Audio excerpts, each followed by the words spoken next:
अमर astrology में आपका स्वागत है दोस्तों। मैं हूं अमर सिंह चौहान।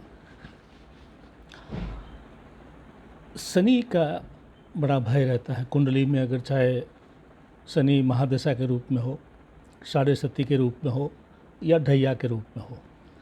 किसी भी रूप में शनि अगर कुंडली में लगता है जातक को कि शनि की मेरे ऊपर प्रभाव है, दुष्प्रभाव है, तो अक्सर भय व्याप्त हो जाता है।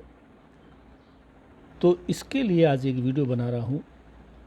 भयग्रस्त होने की ज़रूरत नहीं है, वास्तविकता से सामना करने की ज़रूरत है। यह तय है कि शनि जो है एड़ियाँ रगड़वाता है, नाक रगड़वाता है और चप्पलें घिसवाता है, चोटी का पसीना एड़ी तक ला के छोड़ता है। ये सब सत्य है। लेकिन जो साधारणतः ज्योतिषीय नियम बताए गए हैं कि शनिवार की पूजा कीजिए, पीपल की जड़ में दीपक जलाइए, पीपल की जड़ में दूध चढ़ाइए, पानी चढ़ाइए, ये सब है। मैं आज आपको बहुत ही सरल उपाय बता रहा हूँ शनि को प्रसन्न करने का। शनि के दशाओं का या ढैया का, साढ़े सती का किस प्रकार से आपको वो समय गुजारना है, उसके बारे में सरलतम उदाहरण देता हूँ, उदाहरण के साथ। भगवान रामचंद्र जी से बड़ा कोई भी जो है महापुरुष और भगवान के रूप में, विष्णु के अवतार के रूप में हुए, उनको भी शनि का प्रकोप झेलना पड़ा। वनवास हुआ 14 साल का। जिस व्यक्ति के पाँव में पद्म, शंख और इस प्रकार के जो शुभ चिन्ह होते हैं पाँव के तलवे में, वो सब चिन्ह थे। जो सोने से जड़ित मुकुट, सोने से तारों से बने हुए वस्त्र पहनने वाले, महलों में रहने वाले, अयोध्या की भूमि में राज करने वाले, उनको बगैर चप्पलें वनवास में 14 साल जाना पड़ा और उनको जो है शनि का प्रकोप झेलना पड़ा।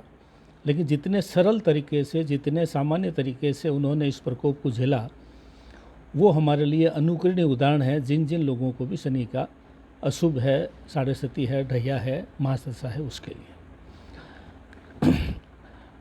3 ही चीज़ें मुख्य रूप से हैं जिनको अगर आप पालन करेंगे तो आपका शनि का प्रकोप कम हो जाएगा और आपको सुखद अनुभव होगा और आप उस भय को आराम से पार कर सकते हैं। पहला उपाय है अपने गुरु या ब्राह्मण की सेवा करें, सबसे सरल उपाय है। दूसरा है गाय की सेवा करें। तीसरा है धीरज रखें और सभी चीज़ों को सहज स्वीकार करें। अगर आपको आप सहजता से स्वीकार करेंगे कि हाँ भाई शनि की दशा है, तो मैं धैर्य के साथ में इस अवधि को पार करूँगा, गौ की सेवा करूँगा और गुरु या ब्राह्मण की सेवा करूँगा। ये 3 काम ही भगवान रामचंद्र जी ने किए थे। जैसे कि विभीषण जो रावण का भाई था, उसको उन्होंने अपनी तरफ मिलाया और रावण और राम के युद्ध होने से पूर्व ही उसको लंका का राजा घोषित कर दिया। तो उन्होंने एक ब्राह्मण को राज्य के कुर्सी पे बिठाने का वादा किया, उसकी भलाई की, उसके जो है सुखद भविष्य को सुनिश्चित किया। गाय की सेवा तो राजा महाराजा, क्षत्रिय के लिए या हर व्यक्ति के लिए गाय की सेवा करना परंपरा थी और आज भी है, आगे भी रहेगी। और राजाओं ने बहुत गौ सेवा की, गौदान भी खूब किए, तो ये बताने की आवश्यकता नहीं है। और तीसरा धीरज। जब रामचंद्र जी को ये बोला कि आपके पाँव में पैरने के लिए चप्पल या खड़ाऊ भी नहीं है और आप इस तरह से यहाँ से 14 साल तक अयोध्या के राजमहल छोड़ के जाओगे तो कैसे होगा। तो भगवान रामचंद्र जी ने ये कहा कि ये तो मेरा सौभाग्य है। अगर मैं अयोध्या में रहता तो खाली अयोध्या के ही अंदर ही घूम पाता या अयोध्या के अंदर ही रमण करता, लेकिन अब मेरे पाँव के चिन्ह जो है संपूर्ण भारतवर्ष, जम्बू द्वीप और सब जगह जो मेरे चरण पड़ेंगे, मेरे जो भ्रमण होगा, वनवास होगा, उसमें मुझे भी लाभ होगा और मेरे उपस्थिति से लोगों को भी बहुत लाभ होगा। तो इससे बड़ा क्या सौभाग्य मेरा हो सकता है कि शनि ने मुझे ऐसा मौका दिया। बस यही बात है जो हमें भी ध्यान रखना है। जब जब भी शनि की दशा हो, धीरज रखें और उसको धीरज को जो है आप एक अवसर माने, इस शनि को अवसर माने, धैर्य रखें, गाय की सेवा करें और अपने गुरु या गुरुतुल्य कोई व्यक्ति या ब्राह्मण की आप सेवा करें।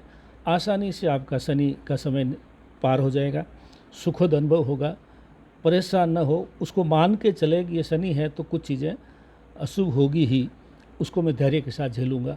इससे बड़ा शनि का कोई उपाय ही नहीं दोस्तों। आज अमर एस्ट्रोलॉजी में इतना ही। कृपया इसको सब्सक्राइब करें, लाइक करें, अपने मित्रों, दोस्तों, रिश्तेदारों को भी इसके लिए प्रेरित करें, जिससे हमारी हौसला अफजाई हो। धन्यवाद।